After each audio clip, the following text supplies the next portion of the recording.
Here's Cathryn Ross, joint CEO of Thames Water and former CEO of the regulation body Ofwat. We're here today because Thames Water, which you now run, is in a position where the government is having to plan to renationalise you because of a failure of your finances.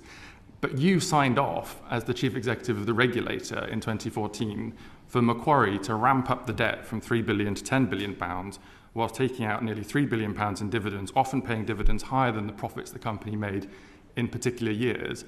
The reason we're in this position, and the reason that taxpayers are now potentially on the hook for billions and billions of pounds of national borrowing, is because you, as the chief executive of the regulator, and the regulator failed in delivering your statutory duties. Do you want to apologise to the public, Ms Ross? Back in 2023, she attended this committee meeting looking into why Thames Water was in such big debt. Did she apologise for her hand in this mess? We'll have to wait and see. But first, we're going over to Labour MP Barry Gardiner, who was quizzing not only Cathryn, but another CEO of Thames Water on why they put over £500 million to one side in case of nationalisation. Now that the views have moved on, what discussions have you had with the government on the potential nationalisation of your company? None. None. Why do you think it's being talked about in the press so freely? Well, I can say that over the last couple of weeks I've read a lot in the press. Some of that was rather more outlandish than perhaps we would have liked. I think. Well, one of the things that may be outlandish, maybe Mr. Cochrane can come to this, is the way in which you structured, £560 million of debt, just in the case that the government should have to take over the company. Do you want to comment on that, Mr. Cochrane? Which debt are you referring to? This is the amount of money that would be payable from your debt should the government would have to pay £560 million off to your debtors. I don't recognise that figure.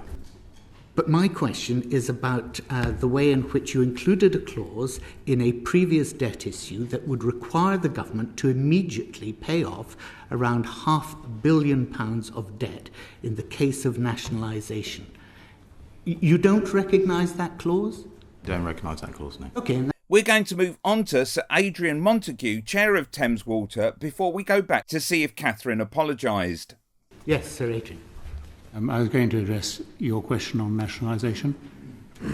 If you go back to the very dawn of the private ownership of these utilities, the rationale was to empower the utilities to borrow privately, to use private sector capabilities to drive performance through the operation of the utilities.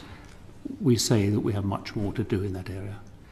But I think the key thing is to remove from the Treasury the burden of funding the improvements to the water sector that we're now managing privately. And that was the driver of privatisation. But the problem, Sir Adrian, has been that actually, although there has been substantial investment in the infrastructure since privatisation, I absolutely agree with you on that, it hasn't been enough, has it? And that's exactly the point of my colleague Mr. Dunn's questions to your colleague earlier. And indeed, we've got to increase the flow of that investment. That's what our refinancing package is aiming to do. What your structure, the structure of the company, not when you were there, Sir Adrian, but what the structure of the company allowed was for an Australian bank to actually leverage the fact that you're a regulated asset to extract money out. Did it not? Yes, I think that there was a flow of dividends from the company under previous ownership. It's, for us, quite a long time ago, Mr. Gardiner. I think it reflected slightly different. It reflects the state of the company now, doesn't it, Sir Adrian? It reflects, I think, the state of what the markets were and the practices at that time. I can't. Those practices are still going on, aren't they? I can't. Macquarie's doing the same in other regulated industries. And actually, you yourself, I believe, are on one of Macquarie's companies, Cadent, and actually Cathryn Ross is on British Gas Transmission, aren't you? National Gas Transmission. National Gas Transition, which are both Macquarie companies. No, So it does seem that there's a very cosy arrangement here. Yes, all of these parasites seem to move in the same circles. Anyway, there's one correction to be made though. I have to correct you, Mr. Gardner. They are not Macquarie companies. They have a range of international investors in them, including, in my case, Chinese and Qatari investors. They're all very responsible investors. They're all seeking to improve the performance of the companies. How do you feel about his assurance here? Because it certainly doesn't make me feel very comfortable. Corporations from other countries running our utilities. Anyway, back to Cathryn Ross. Did she apologise? We're here today because Thames Water, which you now run, is in a position where the government is having to plan to renationalise you because of a failure of your finances. But you signed off as the chief executive of the regulator in 2014 for Macquarie to ramp up the debt from £3 billion to £10 billion whilst taking out nearly £3 billion in dividends, often paying dividends higher than the profits the company made in particular years.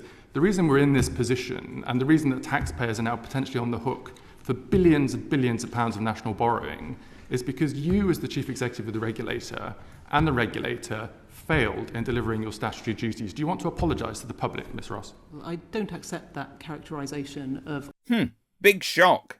Ofwat's price control in 2014. The other thing I would say as well is special administration is obviously a matter... Then she waffles on. How about another go?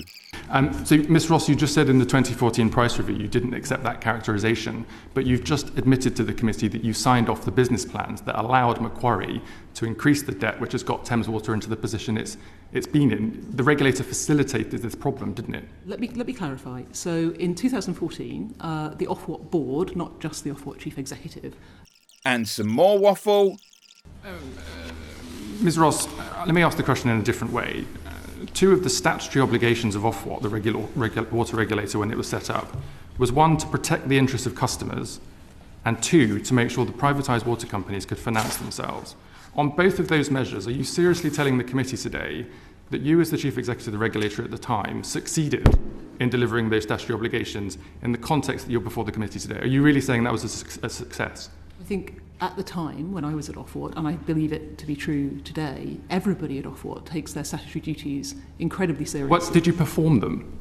We were exercising our functions in pursuit of our statutory duties. Whether every decision we made was perfect with the benefit of hindsight, possibly not, but that's exactly what we were trying to do. With the benefit of hindsight, would you like to apologise to the taxpayer for being here and potentially putting them in this position where, yet again, another regulated market could potentially collapse and expose taxpayers to billions of pounds? I think if you're asking for an apology from Ofwat, I think you should... Asking for an apology from you, Ms. Ross? No, I won't apologise for my role as the chief executive. So there you have it. No apology.